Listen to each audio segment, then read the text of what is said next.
Praise the Lord. Palakpakan po natin na minsan pa ang ating buhay na Diyos. Ay, naiwan niyo po mga paraphernalia niyo dito. Ang paraphernalia niyo. Okay, so good morning once again. Diretso na po tayo sa Word of God. Maraming salamat po sa buhay ng bawat isa dahil nalugod po ang Diyos sa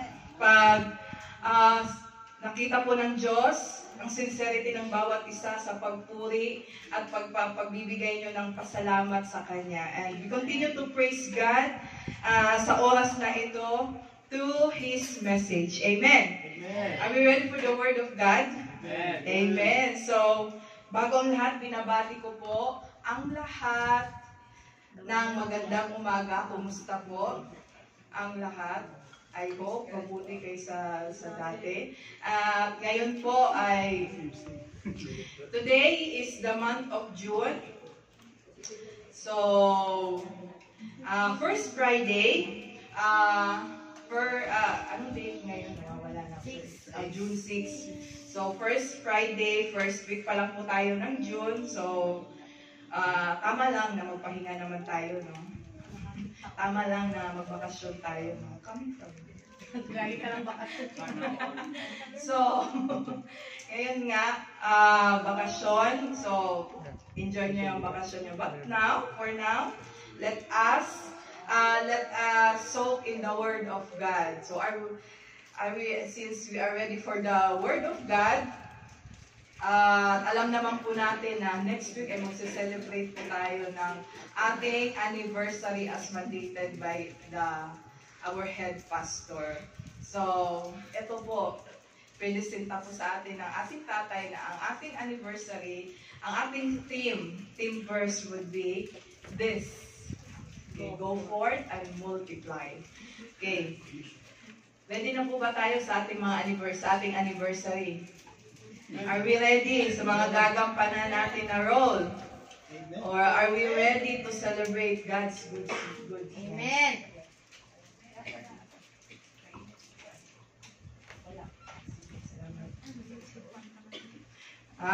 Next week po, no? Once again, pinapaalahanan ko po na mag-invite po tayo since ganito naman po ang ating verse. Huwag po natin ipahinga ang ating verse. Go forth and multiply. By the name itself, multiply. So, we pray and we expect for multiplication.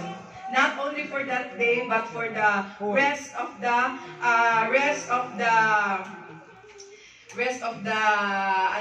every Friday natin paglilingkod, no? So makikita nyo po hindi po ito lang ang ating monthly, hindi po ito yung verse natin para sa ating anniversary, that this is also will be our monthly theme. Dito po makukuha dito po kukunin yung topic natin for the rest of the month. So, kung makikita nyo dyan, go forth and multiply. Ano ang unang naiisip nyo dyan? What would be the keyword or what would be ang mga pwede nating mga correlated na ideas for this go forth and multiply? Ano mga kailangan natin dito? Calculator? Ha? Oo, sige. Pwede naman. Calculator. Sinong sumagot nun? Sinong sumagot nun? Okay. Tama nga naman. Hindi ko naisip yun. So, go forth and multiply. So, it means, kapag sabi ko sana umalis. Sabi ko, umayo daw tayo at magpakarami. When it says magpakarami is umayo tayo at magdala ng kaluluwa. Amen! Klaro. Umayo tayo at magdala ng kaluluwa kay Hesus Kristo. Hindi yung dadalhin natin sa balad. Okay? Umayo tayo at magdala ng kaluluwa dito kay Hesus Kristo. So, the words that na makikita natin dito para makapaghayo tayo at makapagdala ng kaluluwa kay Kristo ay nabanggit na ni Tatay kanina sa kanyang exhortation. That would be evangelism and soul winning. may pagkakaiba po ba ang evangelism sa soul winning? Meron po bang pagkakaiba? Meron? Sige nga. Spelling. Spelling, oo, tama. So, nag-google ko lang naman. Sabi dito, these two words. No? Evangelism is generally refers to the broad act of proclaiming the gospel. Di ba? Evangelism is yung pag-explain, paghahayag mo ng salita ng Diyos. Yung sabi ni tatay kanina, yung mahal ka ng Diyos, yung pagtanggap mo sa Diyos, pag-acknowledge na ikaw ay makasalanan at hindi ka makakapunta sa langit hanggat hindi mo tinatanggap si Kristo na iyong personal na tagapagligtas. Yun yung gospel. That is evangelism. Maghayo ka. Whereas soul winning, sabi nga, specifically focus on the personal act, leading individuals to accept Jesus Christ as their Savior. Parehas lang, correlated lang. No? Soul winning is often seen as more personal and targeted approach within the broader context of evangelism. So, parehas lang. Kapag ikaw ay hahayo at magdadala ng kaluluwa, kailangan mo na mag-evangelize. Kailangan mo ng evangelism, kailangan mo ng gospel, kailangan mo ito para ikaw ay makapaghayo ng kaluluwa. Soul winning is more, parang buo. Yung ipinepenetrate mo yung soul, yung isang tao, yung more personal, di ba? Whereas the evangelism is like the gospel, the message alone. Pero pag soul winning, talagang yung i-friends mo siya, tutulungan mo sa more personal way. So, that is how I think. Sabi dito, ang difference between evangelism and soul winning. Parehas mo kailangan yan kapag ikaw ay hayo at magdadala ng kaluluwa. Kasi, paano ka makakapagpanalo ng kaluluwa kung hindi mo alam yung gospel? Amen. Amen? Kung hindi mo alam, kung wala kang bala na dala, kung hindi mo alam kung anong sasabihin mo, anong gospel?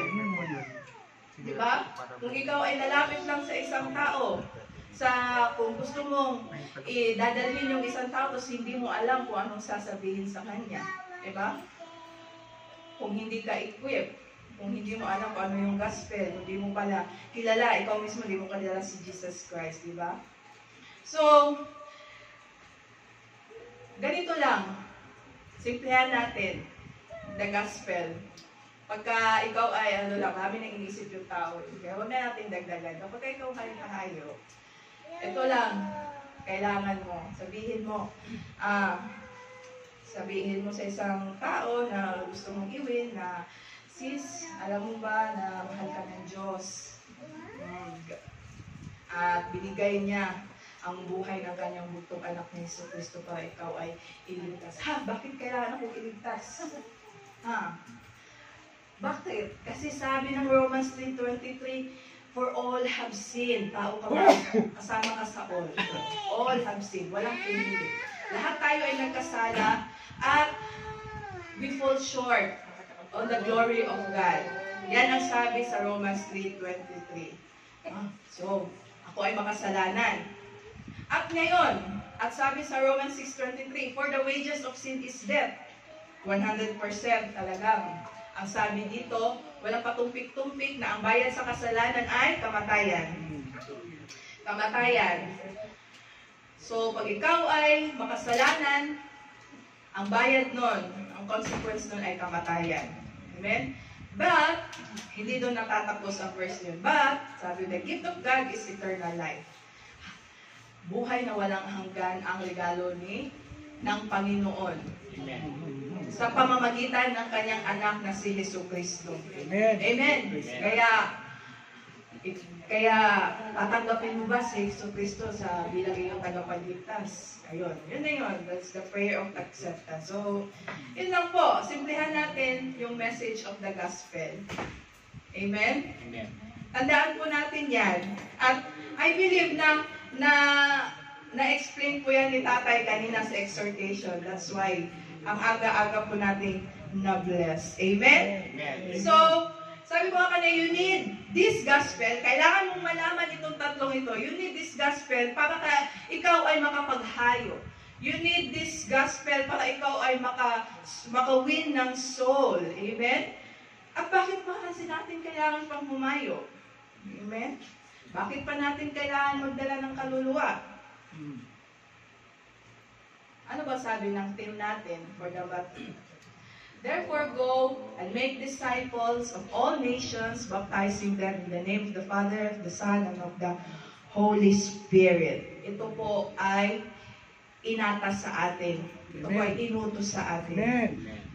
The book, sabi ng Diyos, bago siya ma-resurrect papuntang langit, ito po ang huling habilin ng Panginoong Jesucristo sa atin na tayo ay humayo at magdala ng kaluluwa. Amen? Ito po ang kinumisyon natin sa atin. Atin means all. Hindi lang po ito trabaho ng pastor. Hindi lang po ito trabaho ni Kuya Eli, ni Tatay Oscar, kundi trabaho po natin itong lahat. And we as Christians, tayo po ay mga Kristiyano, sa atin po inatas to. Para lang po itong, kung magdodoktor ka o yung doktor, di ba, ang goal mo, ang purpose mo sa pagdodoktor is magpagaling ka ng may sakit, di ba? So, paano kung doktor ka, tapos lahat ng pasyente mo ay namatay o lumala? Di ba? Walang silbi. O hindi mo na-fulfill yung purpose mo sa pagiging doktor. O kung ikaw na may naging abogado, di ba? Paano kung yung mga lahat ng kliyente mo, yung mga kaso nila na lumapit sa talo mo, nakulong pa. O. Bakit ka pa naging abogado? Ewan ko lang, magagalit yung kliyente sa'yo, di ba? Kung magbabasketball ka, di ba? Gusto mo makashoot. Di ba? Yun ang purpose mo. Pag magbabasketball ka, gusto mo manalo ka. Di ba? So, as Christians, ito po ang mission sa atin. Wala po itong pinili. Bata, matanda, babae, lalaki, ano pa ang itsura mo, may ngipin o wala, matangkad o hindi, mataba o mapayat, lahat po. Ito po ay inutos sa atin. Ito po ang purpose natin to win souls. Amen? Na humayo tayo at magdala ng kaluluwa kay Jesucristo. Proverbs 11:30. The fruit of the righteous is a tree of life, and he who wins souls is wise. Diba? Kapag ikaw ay nakahayo ng kaluluwa sa Panginoong Jesucristo, ikaw ay totoong maalam. Amen? Yan po. So, our topic for today is more about soul winning. Diba? Well, sabi ko nga kanina, wala itong pinipili na, na posisyon. Baka sabihin nyo, ay si Brother Jeffoy lang yan kasi nakagraduate naman siya ng soul eh. Sila na yan kasi sila naman ang pastor eh. Sila na yan kasi mas sila, nasa music team na, mas marami silang alam sa verse eh. No! Diba? Ito ay trabaho. Ito ay inatas sa atin ng bawat isa. Everybody is commissioned by Jesus to go and multiply. Amen? Because in the Word of God, in John 15:16, ang sabi dito, you did not choose me, but I choose you and appointed you so that you might go and bear fruit. Diba? Para tayo ay mamunga. Amen. At ang bunga na ito, fruit that will last. Ang bunga na talagang tatagal. Ano ba itong bunga na sinasabi dito? Hindi lang yung bunga hindi lang ang sinasabi dito is the fruit of the Holy Spirit. Hindi lang ito. Kundi, ang bunga is that mamunga ka ng kapwa mo na maglilingkod, kapwa mo na maglilingkod, mawin mo sa Panginoong Jesucristo, yung sa kapwa mo na maglilingkod din sa Panginoon Jesucristo. Amen? Amen. Kasi lahat daw tayo eh. Kahit hindi daw natin pinili ito, o kahit hindi daw natin pinili si Jesus Christ, pero Jesus Christ specifically handpicked you. Opo, Yes. ikaw po yun. Amen. Wala pong bentot-bentot si Jesus Christ dito. Tayong lahat. We are handpicked by God, isa-isa, we are to go and multiply, at nang tayo ay magbunga, at itong bunga na ito ay itong bunga na klase na talagang tatagal. Hindi yung bunga tapos nalalagas. Bunga tapos nawawala. Bunga tapos hindi mo na makikita. Bunga tapos nandyan, tapos nagpapakita, tapos minsan naman hindi mo makikita. Itong bunga na ito, yung dapat nagtatagal. Diba? Kaya, ibig sabihin, yung pagdadala ng kaluluwa ay hindi padamihan. Dito sa verse na ito, kasi ang tinitingnan dito is ang bunga na dapat magtatagal. Hindi ko naman sinasabi na tama lang magpa-tulog-tulog tayo sa pansitan, na sakto lang, hindi tayo. But we must also be after of the quality. Amen. Diba? Yung talagang tatagal ba? Yung hindi lang kumbaga pang ang one night stand lang. Yung talagang constant, consistent na makikita mo hanggang sa huli. Hindi padamihan ang topic ngayon. Ang didiinan natin is this kind of fruit that will last. And how to? Paano ba itong bunga na ito natatagal hanggang sa huli? Kaya hindi tayo padamihan, kundi patagalan. But praise God, tayo ay madami ngayon. Marami ng sunod-sunod ng Friday na marami tayo. Maraming salamat sa Diyos.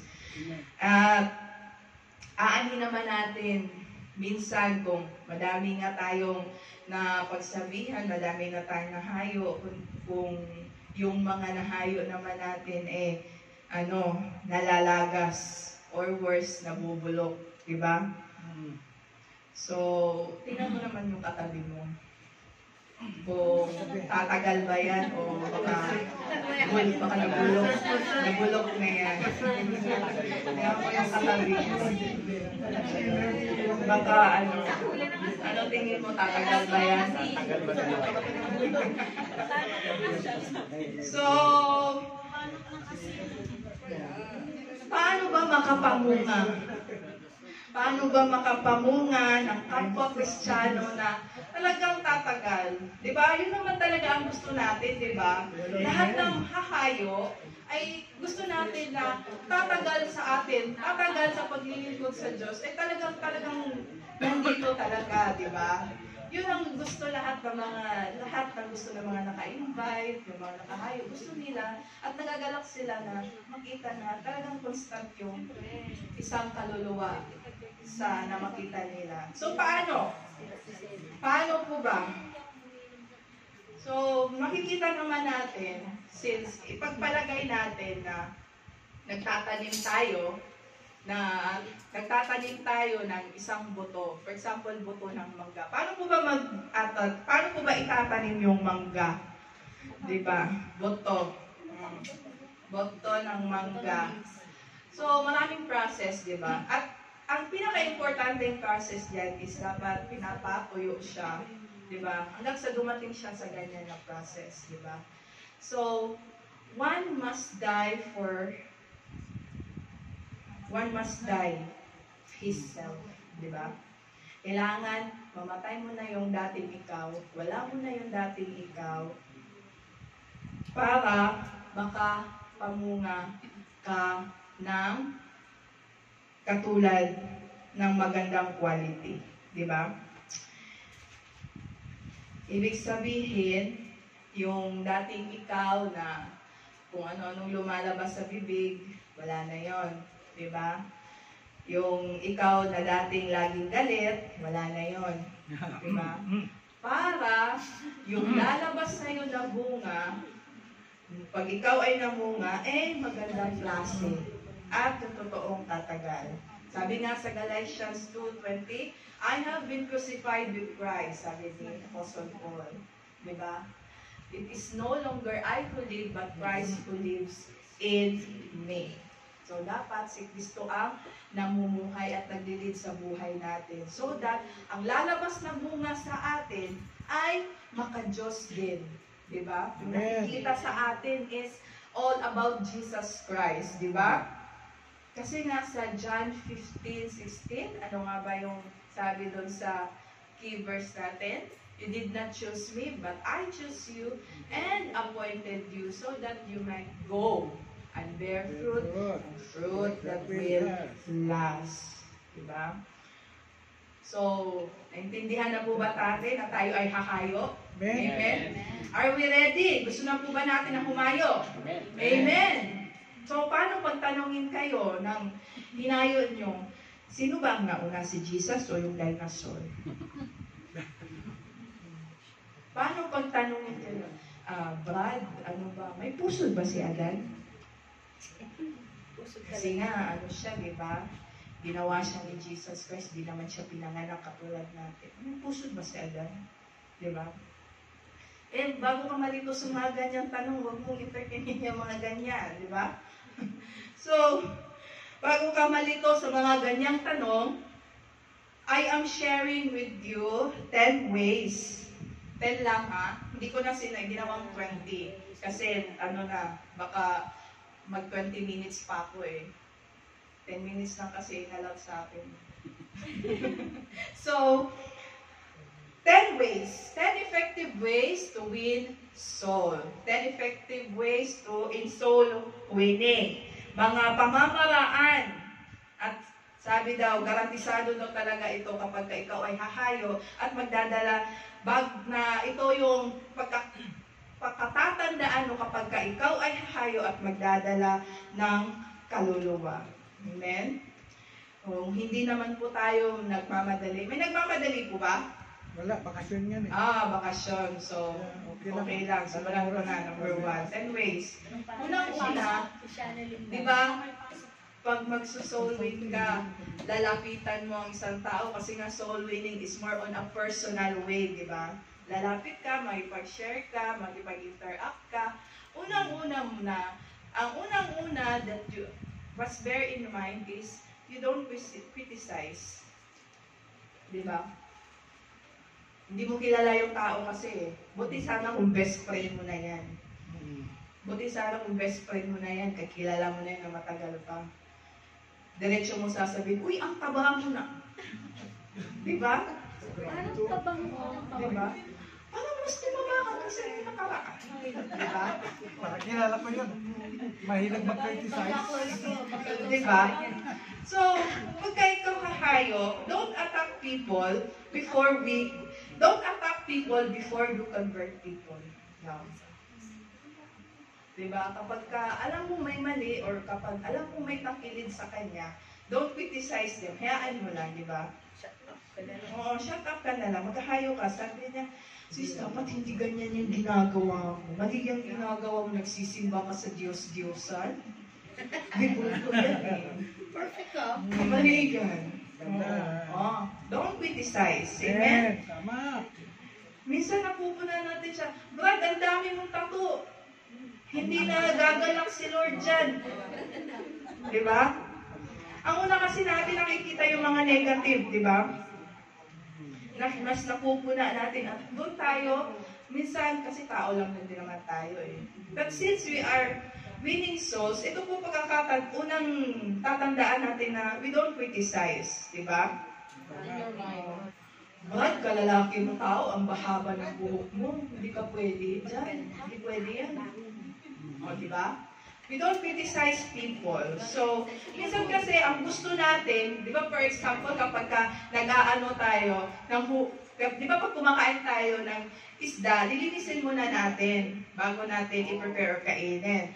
But, in winning souls, it's like fishing, di ba? Para ka nahuhuli ng isda. Di ba? Kapag ikaw ay nahuhuli ng isda, ano bang gusto mo? Linis muna bago mo iahon? Linis muna bago mo isakay sa bangka? of course, huli mo na. Isakay mo muna sa bangka bago mo linisan. Amen? Amen. So, stop criticizing people. So, shut up na lang tayo. Okay? Kung ano nakikita nyo. So, next, first is don't criticize. Next, make friends, not converts. So, makipagkaibigan daw tayo. Unang-una nating i-goal is kaibiganin sila. Huwag natin subukan na baguhin at huwag natin i-priority na baguhin ang kanilang paniniwala kung saan sila naglupo na gulong. Amen? Kaya natin sila. Sabi nga, ang isang prinsipyo nga ng TCF, sabi nga ni Berts kanina, hindi tayo nagdadala ng religion dito. Ang dinadala lang natin ay ang pangalan ni Hesus Kristo. Diba? Kasi siya ang Diyos. So, make friends, not converts. So, our goal is not to convert religion. Diba? Kapag kahahayo tayo, as much as possible, set aside ang religion. Amen? When you try to win a soul, don't force religion. Diba? Baka sasabihin mo na, alam mo, mga born again, kami ang mga born again, kami lang ang pupunta ng langit. Kami na nakatanggap kay Jesus, pangalandakan mo ba? Kami lang na born again. Yung mga hindi born again, mapupuntang impyerno. Diba? Judger. Pag ganyan yung approach mo, ewan ko na lang, tataas yung kilay. So, don't make, wag mo don't, as much as possible, don't mention religion kapag when you start to try to win a soul. Amen? Ang unang gagawin mo, makipagkaibigan ka. Make friends muna before or later on, you will try to introduce your belief. But pinaka-priority mo is establish friendship. Amen? So, not converts, but friendship. Amen. Bakit? Kasi ang dala natin na message, which is the gospel about Jesus Christ, hindi lahat gusto ito. Yung iba nga na nagpe-preach sa daan, doon makikita mo sa US, binabato, sinasaktan. Diba? Yung mga nagpe-preach, yung sa amin yung nagdadala ng mga microphone, doon sa mga daan-daan, binubuli. Diba? Because not everyone will like or will accept the gospel. Yung iba nga, di ba, iiwasan ka. Lalo na yung pag alam nila na kumahayo ka, alam nila na may church ka, alam nila na born again ka. Ito na naman si Sis, so mag-i-invite na naman ito ngayong Friday. Ito na naman po si Kuya. Dito na naman po si Kuya. Magpupuntahin na naman tayo sa Friday nito. I-invite na naman to. Pero real talk yan. Naranasan ko yan eh.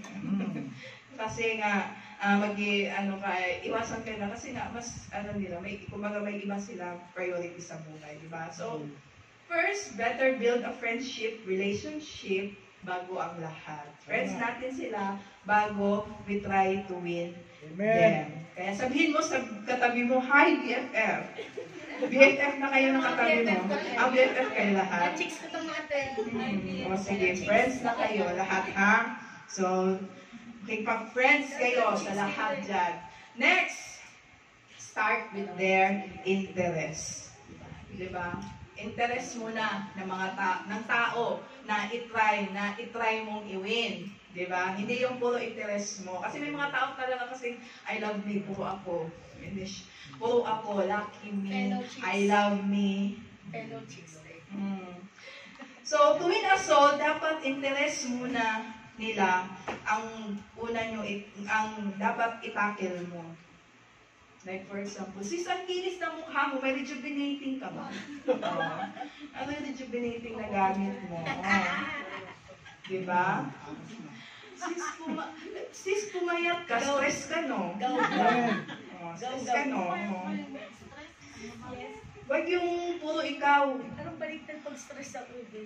Wag yung puro ikaw. Kasi baka hindi na siya nakaka-relate. Baka pagkakita nyo, puro na lang ikaw. Yung ano yung problema ko, yung pamilya ko sa Pilipinas, yung mga kapatid ko, puro na lang ikaw, yung imbes na ikaw ang nawin niya. Ikaw ang imbes na ikaw ang mag-win sa kanya, ikaw yung natalo. Ikaw yung nadala. Or kapag ka interesado naman yung ini-invite mo sa music, dalhin mo dito, dalhin mo. Di ba? Oh, Brad, marunong ka pala mag-gitara, may practice mamaya. Ipapakilala kita dun sa namin, sa music team namin. Magaling magaling yung bahista namin si Tatay Oscar.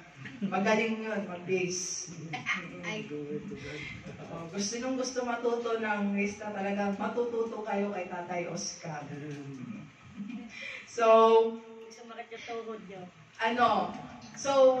alamin mo kung anong interest ng tao. For example, gusto mo mag-bilyar, gusto basketball, establish.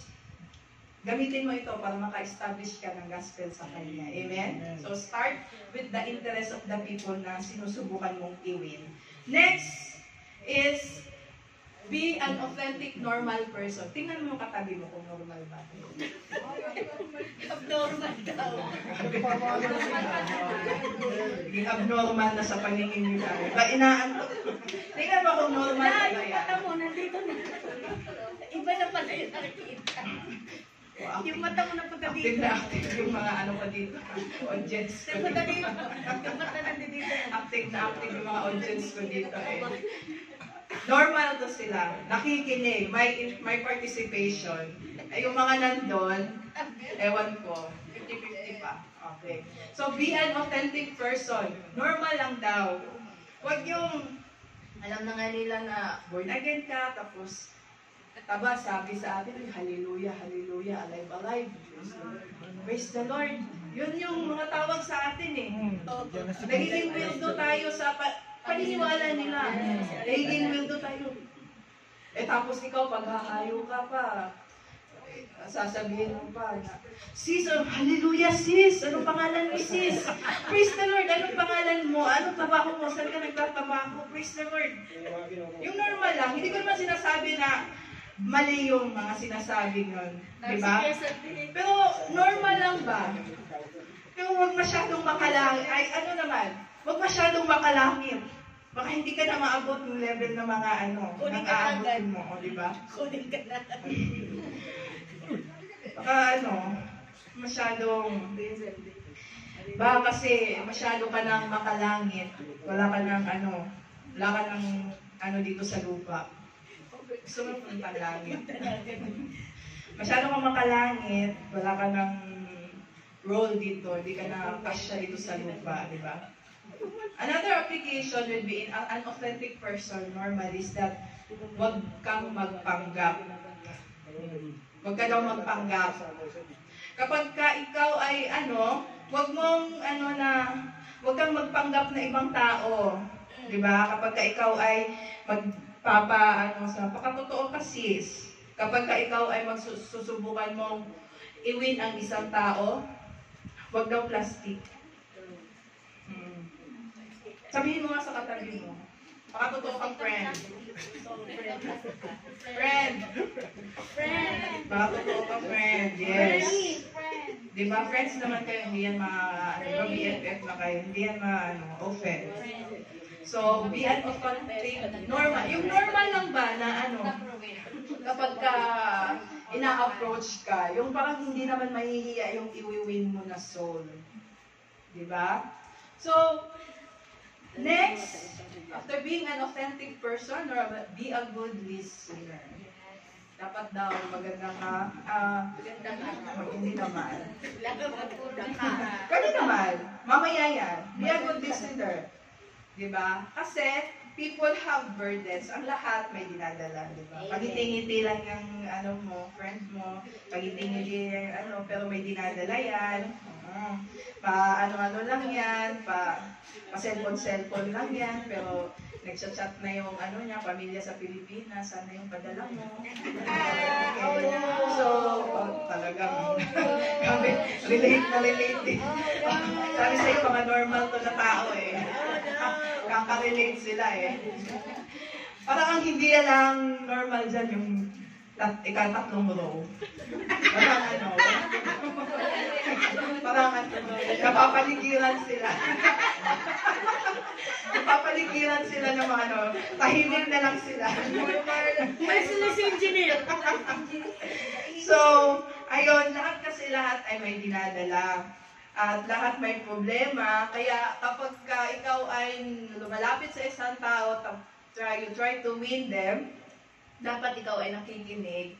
Kasi minsan, ang isang tao gusto lang nila na may mapagsasabihan sila at yung may nakikinig sa kanila, di ba? While they pour out their hearts, gusto nila na yung isang tao na nakikinig, naiintindihin ka, nakakaintindi sa sitwasyon mo, kahit hindi ka naiintindihan, basta nakikinig ka lang. Si tatay. Di ba? yan eh. Minsan kasi may mga tao na hindi marunong makinig, yung nahayaan parang busy masyado o may ibang kunwari nakikinig pero hindi pala. Tapos natapos na yung usapan nyo, nagkita kayo sa labas. Sis, kumusta na si Kumusta si mama mo? Ay, patay na, di ba? Sinabi ko nung last. Hindi ka nakikinig. Hindi ka nakikinig. Sabi ko, pala, sorry sis. Isang buwan pa yun. Last month. Kaya di ba, you can't win them if you can't even remember kung ano yung sinasabi nila. Di ba? So start by listening good to them. Number 6 is give your best first impression. Yung mga nag-a-apply ng trabaho dito, sabi ko first impressions last. Kahit nga nung yung unang mo sa isang tao, yung unang impression, yung unang pagkikita nyo, yung unang enkwentro nyo, yun ang talagang hindi makakalimutan. Diba? First impressions last, ika nga. Kaya, when you start to introduce yourself, kapag ikaw ay nakikipagkakilala na, sis, ako si ganito. Start by smiling. Plastic.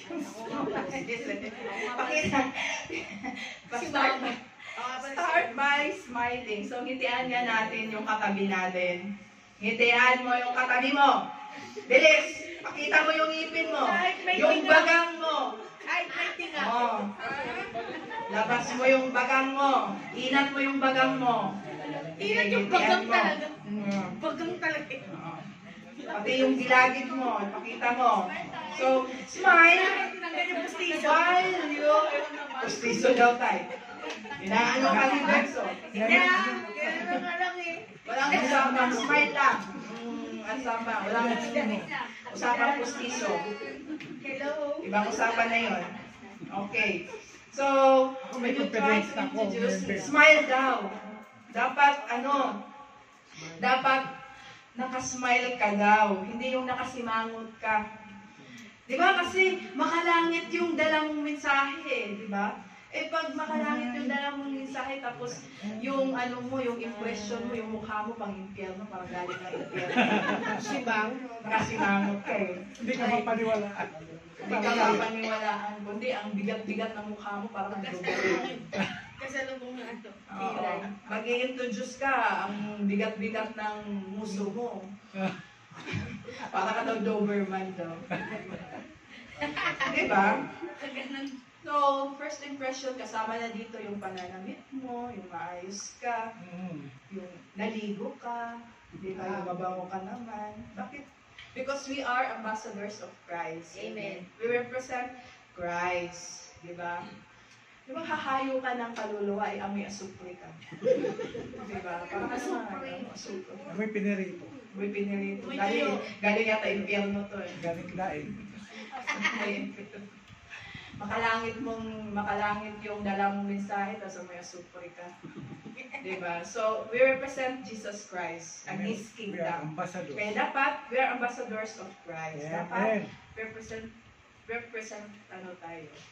Presentable tayo. Kaya, tanungin mo nga yung katabi mo. Naligo ka na ba? Naligo ka ba? Naligo ka na. Naligo ka ba ngayon? Ngayon yung importante. Baka kasi yung isagot niya, oo, last week. Parang yung Indiano. Next is after giving your best impression. Next on the list is remember their name. Diba? Sa dami-dami ng naka-inkwento mo. Diba? At yung iba makakalimutin naman. Katulad ito, ating marami tong friends eh. Naalala mo ba? Hindi mo nga na-save yung number ni gano'n eh. Kaya yung yung pangalan. Minsan naman yung iba, ito, mga tatay natin, pero usog, nagkakaedad na kasi, kaya nakakalimutan. Safe yan, tawag na lang ni tatay na. Nakakalimutan pala talaga yung pangalan.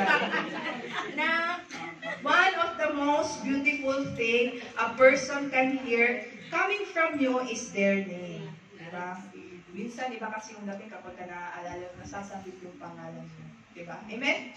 Diba? Iba yung effect sa isang tao kapag naalala mo siya. Diba? Anong effect ito? Parang they will feel important. Diba? Parang may space sila sa'yo. Diba? At hindi yung nanguhula ka lang. Ay, oo, si Sis Joy? Si Sis Joy yata yun? Joy? Oo, sis. Si brother, Jeffrey? Ano ba yun? Jeff? Hindi mo masabi. Ang totoo talaga, hindi mo alam. Diba? ano pilido mo? Pilido na lang. Kaya iba yung dating kapag naalala mo sila through their name. Diba? Hahayo tayo eh. Tapos sa dami ng ating pagsasabihan ng gospel, sino nga ba yun? Diba? Dapat alalahanin natin yung pangalan para pagbalikan o para pag nagkita kayo sa labas, hindi yung nanghuhula ka. Uy, sino nga ba yun? Hanggang sa ikaw na lang ang iiwas. Kasi di mo pala naaalala yung pangalan niya. Di ba? So, number 8 na tayo. Bilisan lang. So, next is learn to ask questions. Huwag kang mahiyang magtanong. Right, Med? Right, Ben. Huwag mahiyang magtanong. Huwag kang mahiyang magtanong. But, you must ask the right questions also. Diba? Kasi minsan kasi iba matabin talaga yung dila. Iba yung lumalabas na tanong. Diba? Importante yung communication in soul winning. Kasi, hindi yung napipipi yung isa, hindi yung nakikinig na lang yung isa, tagatango na lang, tinatanggap mo ba si Jesus Christ? Ano ba si Jesus Christ? Mamamatay ka, pupunta ka dito. Puro tango na lang ng tango. So, di ba, learn to ask questions. Importante kasi kapag hahayo ka is good communication at nakukuha mo itong good communication kapag tinanong mo siya at siya ay pinagsalita mo, di ba? There is interaction in between. Di ba? Hindi agad na ikaw lang yung na diretso mo na sabi yung for spiritual laws. Nasambit mo na lahat ng verses. Tapos sinabi mo yung into hanggang sa huli. Ako ay naparito para ikaw ay hayagan ng magandang balita at iligtas ka sa nagbabaga. Ano ba yun? Sa dagat-dagatang apoy. Ano ba yun? Ihayag sa'yo magandang balita at iligtas ikaw sa nagdagat-dagatang apoy. Ano ba yun? Diba? Ganon yun eh. Sa tingin mo makikinig yung tao kapag ikaw na nagsasalita, hindi mo siya binigyan ng chance na may salita. Diba? So, subukan mo ngayon. Subukan mo magtanong sa mo, ikaw ba ay natatakot sa impyerno? Ganun yung itanong mo. Pagka-harsh naman. Yung ibang tao naman, hindi na natatakot sa impyerno. Bakit sagot, impyerno ba ka mo? Wala yan sa asawa ko.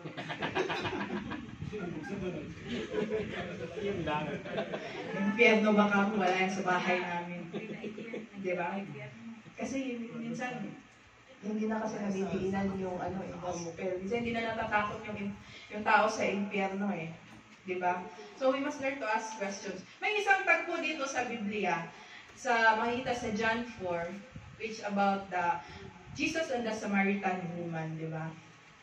Ano ang unang sabi, ang tagpong ito, hindi si Jesus nag-introduce ng sarili niya. Hindi muna siya nag-introduce ng sarili niya na ako, I am this, I am the Son of the Living God. Pero anong unang approach niya sa Samaritanong babae? Siya, sabi niya, pwede bang makiinom? Diba? Yun yung unang tinanong ni Jesus Christ. Kasi, yun yung, intro niya. Pwede bang makiinom ng tubig? Sabi ni Jesus Christ sa babae. Ano namang sabi ng babae? Paano kayo iinom? Wala ka namang lagayan. Diba? Tapos sasabi, kung alam mo lang kung sino ang humihingi, so hindi ka mauupaw. Tapos sabi naman ng babae na, itong balon na to, galing pa to sa mga kanununuan namin, si Jacob, ganyan. So, doon nagsimula ang interaction nila sa pamamagitan ng isang tanong. At sagot, tanong, doon ba? Hanggang sa umabot sila sa isang question. Sabi ni Jesus Christ, nasaan ang asawa mo? Diba? Yun lang. Pero hindi na-offend yung babae. Diba? Ang sabi pa nga niya, ay hindi ko asawa yun. Hindi ko asawa yun. Sabi naman ni Jesus, oo, tama ka kasi yung kinakasama mo ngayon, hindi mo talaga asawa yun. Diba? Yun yun. There's a conversation in it. Buti hindi sinabi ng Samaritan mo na nakalitis ng lalaki. Ano to? Smoso to. Smoso yata itong nakikihingi na lang ng tubig, magtatanong pa na kung ano-ano. Diba? So, when you start to interaction, diba? There must be an interaction and communication in between sa hinahayo mo na kaluluwa. At through then, sa conversation na yun, sa tagpong yun between Jesus and the Samaritan woman, Jesus won the heart, di ba? Nadala ni Jesus Christ ang babaeng Samaritano sa kanyang paanan, di ba? Napaniwala niya, di ba? And the Samaritan woman at yung babae ay nakatanggap kay Yesu Cristo, amen? Di ba? Na-encounter niya si Jesus, which is the living water, di ba? So, we must learn to ask the right questions. Next, number 9, give importance to people. Diba? Bigyan daw natin halaga yung mga tao. One way of winning people to God is to let them feel important. Importante ba sa iyo, yung kapatid? Diba? Bigyan natin ng importansya yung bawat isa sa atin. So, iparamdam natin na mahalaga sila through how? Chat mo sila, kumustahin, bisitahin, follow up natin sila, di ba? Pasyalan natin para makalibre tayo ng merienda. Di ba? Di ba? Totoo naman yun. Di ba? Tayo pagka nag-aano ka ba, alam mo to si tata hindi na si zero to kapag ka nagbibisita talaga Yan ang advantage ng follow-up ministry. At there is also an advantage sa side nung binibisita mo. Kasi they feel na importante ako. Kaya, inaanuhan kanila, pinaghahandaan kanila ng merienda. Kaya, ay, importante pala ako, binisita ako ni tatay, di ba? So, din natin, pag nangailangan sila ng tulungan natin, di ba? And by this means, this paraan na in this way, madadala natin sa paanan ng Panginoon. Diba? Kapag naramdaman nila na importante sila. Diba? Last but not the least, don't argue with an unbeliever.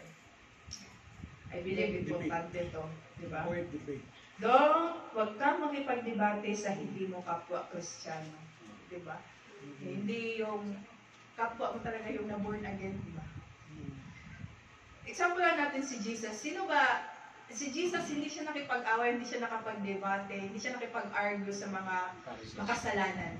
Diba? Ang madalas na kainkwento niya, totoo yung sinabi ni Kuya Eli, yung mga Pariseo. Yung mga church leaders, yung madalas na kainkwento niya. Kaya tayo, Kapag alam mo naman talaga hindi born again yung isang tao, hindi talagang nakatanggap, ay tayo na ang umiwas, di ba? Huwag tayo makipagtalo. Pag yan pa naman sila nakipagdebate, talagang ano yan sila, matapang. Maalam pa yan sila kaysa sa atin. Di ba? Madami yan sila alam. Baka ikaw pa yung mapahiya sa uli. Kaya tayo na nakatanggap at totoo naging born again, tayo na lang ang umiwas. Amen. Kasi baka sa huli tayo kung maging bulaang propeta. Hmm.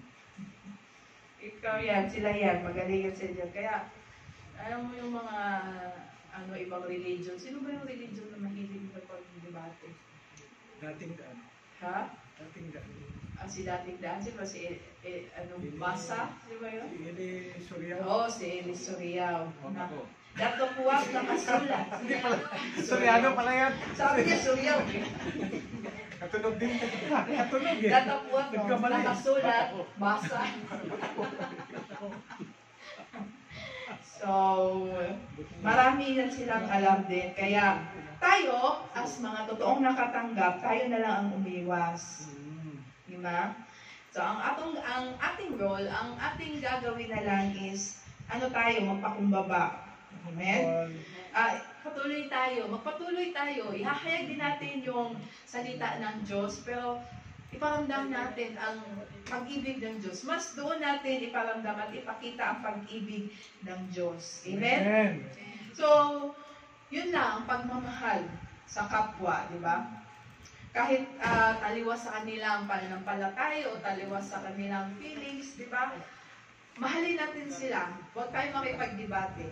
At I believe na ang keyword as a conclusion, bakit tayo magsusoul win? Bakit tayo maghahayo? Is that, kasi yun ang commission at yun ang kapag tayo ay totoong nagmamahal sa iba, sa kapwa natin, sila ay dadalhin natin sa paanan ng Diyos. Amen. Amen? Kaya, mahalin natin ang kapwa natin. Kahit yung mga hindi katanggap-tanggap, kahit yung mga may attitude, kahit yung mga kakaiba, mahalin natin sila. At doon mas hayuin natin mas hayuin natin sila para dali sa paanan ng Diyos. Amen. So, as a recap, para tayo ay makahayo, una is Don't don't criticize. criticize. Make friends, not converse. Start with their interests. Be an authentic person. Next. Normally. Be Be a good listener. Give your best impression. Remember their name. Learn to ask questions. Give importance to people. Last is don't argue with an unbeliever. Bakit? Bakit din natin ito gagawin at bakit makatatandaan natin itong mga bagay na ito? Because once again, the Word of God said in John 15:16, kahit hindi natin pinili ang Panginoon, kahit patuloy pa din tayo sa ating mga kasalanan, kahit patuloy pa din tayo sa ating mga maling gawain, kahit hindi natin pinapansin ang Diyos, kahit inuuna pa natin yung mga ibang bagay kaysa sa Kanya, pero ang Diyos, pinili ka niya. Amen. Ang Diyos, siya ay naghihintay. Ang Diyos, patuloy kanyang minamahal. Ang Diyos, patuloy siyang naghihintay sa iyo. At ikaw ay pinili niya mismo para ikaw ay humayo at mamunga. At ang bunga na ito ay yung bunga na tatagal. Amen. Amen. And so whatever you ask in my name, the Father will give you. Yun ang reward sa atin. Diba? Kaya kahit anong hihingi natin sa Panginoon, sa ating Diyos Ama, ibibigay natin kasi nakapaghayo tayo ng kaluluwa, nakapagdala tayo ng kaluluwa sa Panginoong Jesucristo. Amen! Amen! So, are we ready for our to continue the service. Can we proceed sa ating bread and wine, sa ating Holy Communion? Okay.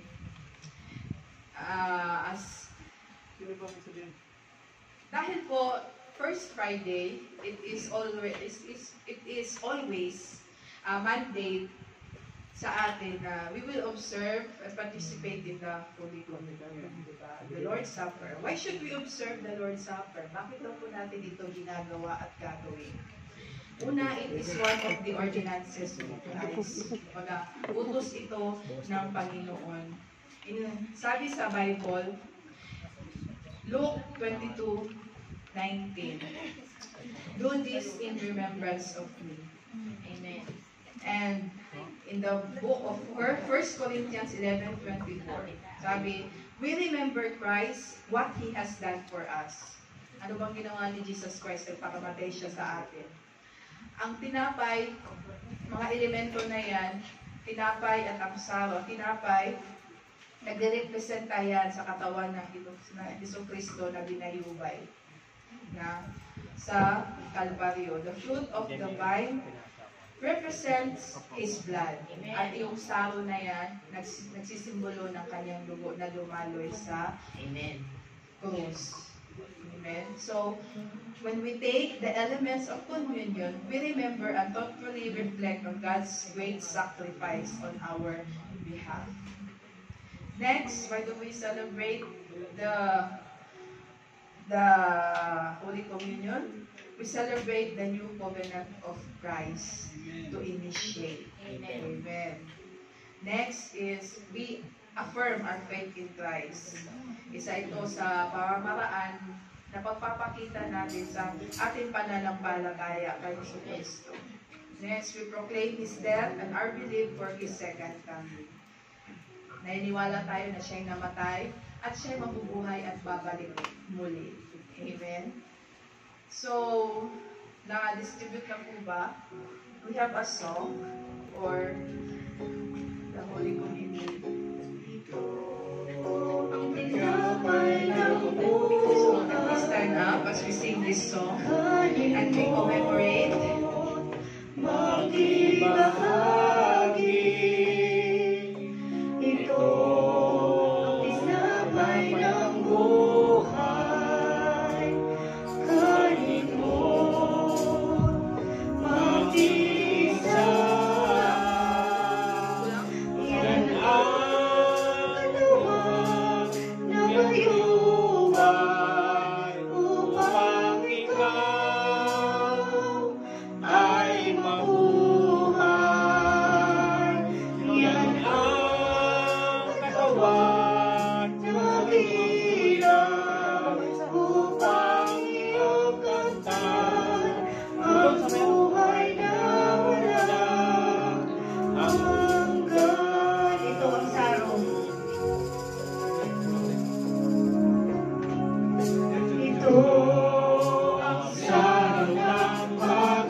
Delivered to you, that the Lord Jesus, in the night in which He was betrayed, took the bread, and when He had given thanks, He broke it and said, "This is my blood, this is my body, which is for you.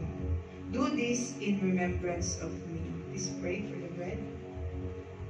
Yes, Lord, Hallelujah, Lord. Thank you, Father God, for this wonderful day, Panginoon. Father God, I lift this bread, Panginoon. Bless this bread, Panginoon, na bilang pag-alaala namin ng aming katapatan, kadakilaan, Panginoon, sa iyong buhay na walang hanggan, Panginoon. Salamat po, Panginoon, sa pagmamahal sa amin, Panginoon. Bilang pag-alaala, pagmamahal namin, Panginoon, natanggap namin ang tanong nito. In Jesus' name, Amen. Together, partake po natin yung bread.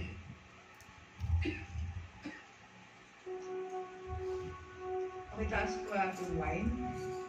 In the same way, he took up the cup after the supper, saying, "This cup is the new covenant in my blood. Do this as often as you drink in remembrance of me." Please pray for the wine. Muli, Panginoon, ay inaalala namin, Panginoon, sakripisyo sa krus, Panginoon, na ang iyong dugo ay dumaloy, Panginoon. Namatay ka para sa amin, Panginoon. Lord, ang inumin ito ay sumisimbolo, Panginoon, ng iyong dugo na nabayubay sa krus, Panginoon, para sa aming kaligtasan. Lord, patuloy na ipinagpapasalamat na ikaw ang gumawa nito para sa amin. Hallelujah, Lord, Jesus, mighty name. Amen. Sabay-sabay po tayo. Lumin na. Hallelujah, Lord. Lord, we thank you for your faithfulness. We thank you, Lord, for your mercy, Lord. We thank you, Lord, for your grace, Lord God. Maraming salamat, Lord God, sa patuloy niyo, Lord God, na pag-lead sa amin, Lord God, sa araw-araw, Lord God, sa anumang sitwasyon ng buhay, Lord God, ay nariyan ka, Lord, sa amin, Lord God. And Lord, we continue to acknowledge your presence. We continue to acknowledge the presence of the Holy Spirit sa buhay ng bawat isa, Lord God. I pray for my brothers and my sisters, Lord God, nandito sa congregation na ito, Lord God. I pray for them, Lord God, na ang iyong salita, Lord God, ay nagsilbing itong katuruan, Lord God, at maging isa itong mag-reflect kami sa iyong salita, Lord God, na kami ay hahayo, Lord God, at magdala ng kaluluwa, Lord God. Lord God, hindi po ito ganun kadali, Lord God. Kaya, Lord God, kami, Lord God, ay humihingi ng tulong sa iyo, Lord God. Bigyan niyo po kami ng lakas, kaalaman, Lord God, para makapaghayo at makapagdala ng kaluluwa, Lord God. Lord, I pray sa bawat isa ng aking mga kapatiran ngayon, Lord God, sa kanilang kung ano man ang kanilang pangangailangan, Lord God, kung ano man ang kanilang nararamdaman, Lord God, kung ano man ang kanilang hinaing sa iyo, Father God. Ikaw po ang higit na mas nakakaalam, Lord God, kung ano ang nasa puso nila, Lord God. I pray, Lord God, that you will bless them, Lord God. I pray, Lord God, na paboran niyo po sila, Lord God. I pray, Lord God, na ibigay niyo po, Lord God, kung anong kulang sa kanila, Lord, kung anong wala sa kanila, Lord God. Lord, kung kailangan nila, Lord God, ng lakas, bigyan niyo po sila ng lakas, Lord God. Lord, bigyan niyo po sila, Lord God, ng kanilang pangangailangan, Lord God. May it be financial, Lord God, or provision, Lord God. Lord, ikaw po ang Diyos na mayaman sa lahat ng bagay, Lord God. Lord, ikaw po ang magpuno sa mga pangangailangan nila, Lord God. At pinipray ko, Lord God, ang pamilya ng bawat isa, Lord God, na nasa Pilipinas, Lord God. I pray, Lord God, that you will bless their families, Lord God, nasa Pilipinas, their loved ones, Lord God. Keep them safe, keep them healthy, Lord God.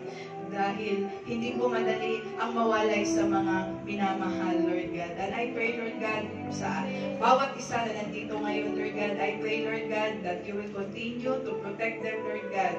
Kahit man sa pagbabakasyon nila, Lord God, bigyan niyo po sila ng pahinga, bigyan niyo po sila ng lakas, Lord God. And so, Lord God, kahit man po sa pagbabalik namin sa trabaho in the next few days, Lord God, continue to protect them, Lord God. Ingatan niyo po sila, Lord God, sa araw-araw na kanilang ginagawa, Lord God, at sa kanilang mga plano sa buhay, Lord God. Lord, I release your blessings, I release your uncommon favor in these people, Lord God, my brothers and sisters. In Jesus'